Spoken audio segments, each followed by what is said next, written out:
All right, guys. So this is what the fifth or sixth Netflix video I've made about this Dave Chappelle drama because, again, I just find it to be super interesting stuff. And I think there's just a lot of ramifications with this stuff, like in terms of how Netflix ultimately ends up responding, right? Whether or not they're going to bend the knee. Because I guarantee you, this is something that is an issue at a lot of major companies, especially tech companies in this country. Now, it looks like Netflix is, in fact, gonna bend the knee here, as the CEO, head of this walkout that's supposed to be happening today from the employees, did an interview with Variety in which he says that he screwed up in regards to addressing the Dave Chappelle fallout. So essentially, when you come out and you say that you screwed up, right, you start issuing apologies, you're essentially bending the knee, right? That means that the woke mob is getting to you, right? And for the life of me,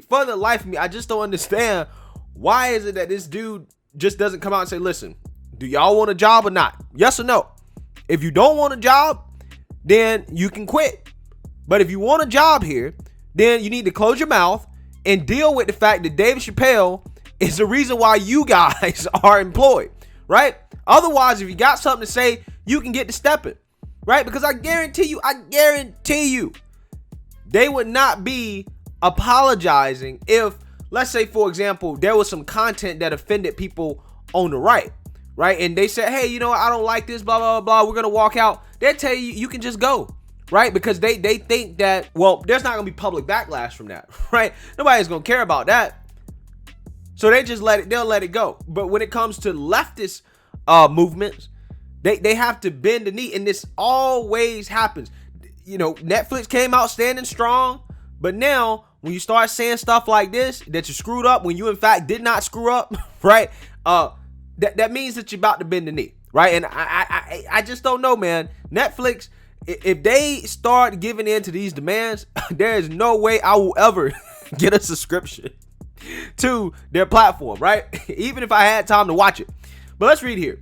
Netflix CEO Ted Sarandos is speaking out over the continued criticism of Dave Chappelle comedy special, The Closer, on the eve of a planned employee walkout at the Screaming Giant, organized by trans and LGBTQ plus staffers, content creators, and allies. Sarandos addressed numerous points related to recent jokes from Chappelle that have incensed the trans community and been labeled as harmful. The events around The Closer have presented a rare blunder for Sarandos and Netflix, whose deep pockets and warm relationships with talent have been transformative for the global entertainment sector for close to a decade. In our conversation, he admits up front that he screwed up in the handling of employee concerns and talks more specifically about what the company does and does not consider hate speech. Again, I think this is a big deal because Netflix, being a global entertainment giant, if they start defining comedy like Dave Chappelle's special and other stuff as hate speech, that opens up the door for more companies, particularly tech companies, Facebook,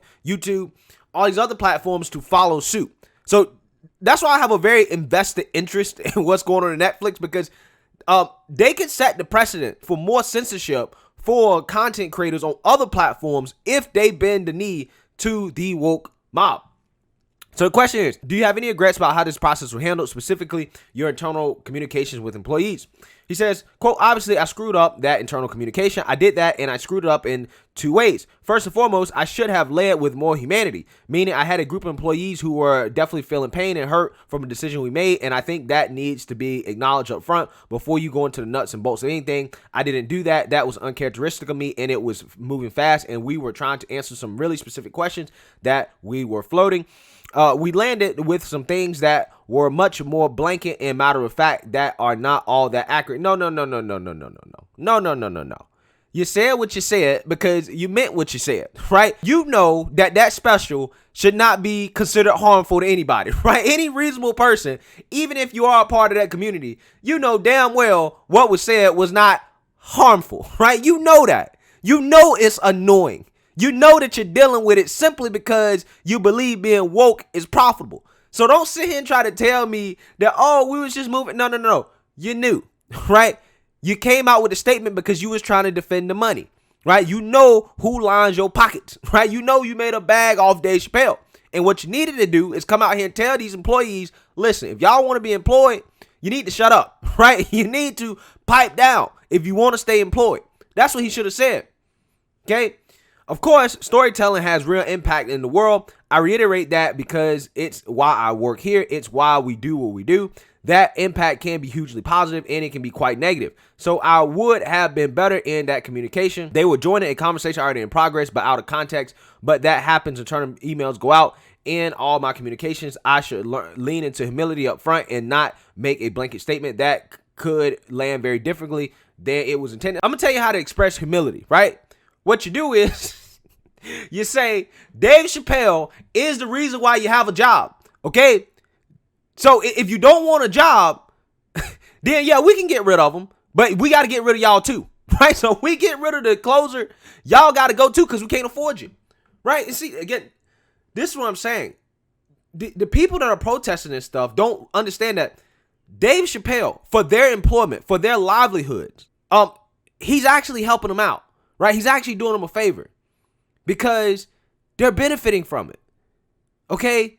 Is that not a pro-trans position? It should be, right? Employing trans people, keep them employed so they can feed their families. That should be the most pro-trans position that there is. However, for that reason, because Dave Chappelle makes some jokes that are benefiting the group, there's an issue. There's an issue. Again, I for the life of me, I don't understand it. What is the protocol for defining hate speech at Netflix? What crosses the line and what doesn't?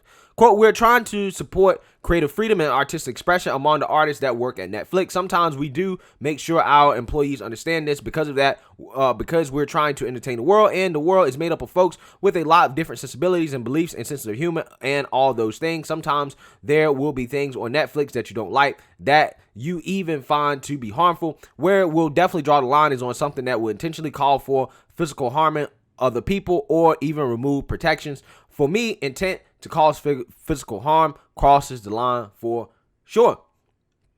See, I don't think that's a bad definition of it. So he's kind of folding, but he's also not defining the special as hate speech yet, right? I'm just saying yet because this is always how the fold begins, right? It folds with an apology. Oh, I handled this the wrong. No. That's where it begins. So he's saying this now, but I don't know about the future. I'm not sure about the future. Have you spoken to Dave Chappelle since this went down? I know he's been doing some COVID tour dates in Europe, so I've only touched base a few times. Have the contents of those conversations been at all about the special or the employees at Netflix? No, I would generally say he was appreciative of supporting the show and his ability to do his act. I want to circle back and ask definitively, do you personally and does Netflix feel the closer does not amount to hate speech? Under the definition of doesn't intend to cause physical harm, I do not believe it falls into hate speech. So the special will remain on the service. He says, quote, I don't believe there are many calls to remove it. So this is interesting because it went from, it's going to stay. We're not getting rid of it definitively, right? To now it's like, well, there ain't that many calls to get rid of it. However, there is a change.org petition signed by over 10,000 people to take it down and to get rid of it, right? So I don't know if you define 10,000 people as many people out of, the millions of people that watch Netflix, but I'm just saying, now all of a sudden, he's not saying no. It's moved from we're not taking it down to, well, I don't believe there's that many calls to remove it. So if people started calling to remove it, if you felt like there was a lot of people, if the woke mob's voice gets loud enough, you will remove it. That's essentially what he's saying. He's saying he probably consider it. Again, and this is my issue, right? People say they want artistic free expression, right? So that means that you have to have that on both sides, right? That doesn't mean just one side gets it. No. Everybody should get that. That should be allowed for everybody. But that's not what's happening here. Is there anything specifically actionable from the list of requests, like a call for a new trans, non-binary talent fund to be created? Quote, we have an equity fund that we've invested heavily in exactly the things I believe they are asking about. We have and continue to invest an enormous amount of content dollars in LGBTQ plus stories for the world and giving them a global platform, specifically trans and non-binary content as well. That's obviously continued strong, and I think we'll continue on that path. what's important to remember is that we've got incredible growth in our employee base, and a lot of people are joining during COVID and have never met anyone from Netflix. It's very tough to understand company history, knowing where we're at, what we do, and what kind of folks we are. We've got to take this opportunity to make sure that they are with them and creating this content to spread around the world and creating a great workplace for diverse and marginalized populations. We're firmly committed to it. Okay, so here's the thing. A part of creating that great workplace for diverse and marginalized populations is that means you got to make money, right? You got to make money, okay? Dave Chappelle's a part of that. I've argued that a lot. Now, I would have liked to have seen a follow-up question about this right here, where it says, we have and continue to invest enormous amount of content dollars in LGBTQ plus stories for the world and giving them a global platform. I would have loved for this interviewer to ask, are you guys making money off that?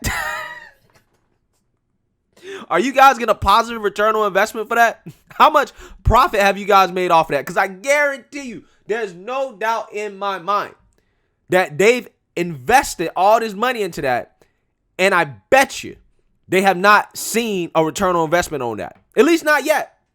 I guarantee you, because if they were actually making money off of it, they could just get rid of Dave Chappelle, right? If it was really going that strong. And what's, again, hilarious about this is that these same people that are like, oh, you need a creative equity fund. You need to be heavily invested in pushing our stories out to the world and giving us a platform. And it's like, where do you think that Netflix is getting that money from, right? Where do you think they're getting it from?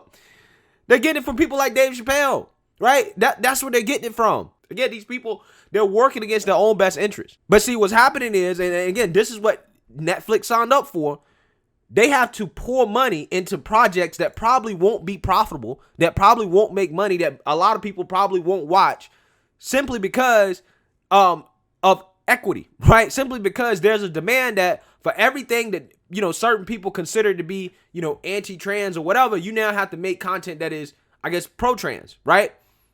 And when you have to do that, when you have to give in to those demands, you're going to have to put a lot of money into projects that just are not going to make money. It's almost like you're taking an L simply to appease a certain group of people, right? Regardless of whether or not it actually works in your business model, right? Or whether it actually makes you money. So again, this is the situation Netflix has put themselves in. And again, I find it interesting how the CEO has now come out and backtracking saying, hey, you know, I screwed up first and foremost with this statement. And in response to asking whether or not the special would stay up, he's like, well, you know, there's not that many calls to remove it. As if the woke crowd gets louder, they may remove it. So now, hey, I don't know what to say anymore about Netflix, man. It's like almost like it seems like they're going to fold. They're going to fold. And for the life of me, I don't understand why, because, you know, at the end of the day, if people want to quit, they can quit, and I'm pretty sure Netflix can replace those people and make just as much, if not more money. But let me know what you guys think. Make sure you like, comment, and subscribe. Most importantly, share a Black conservative perspective. Peace.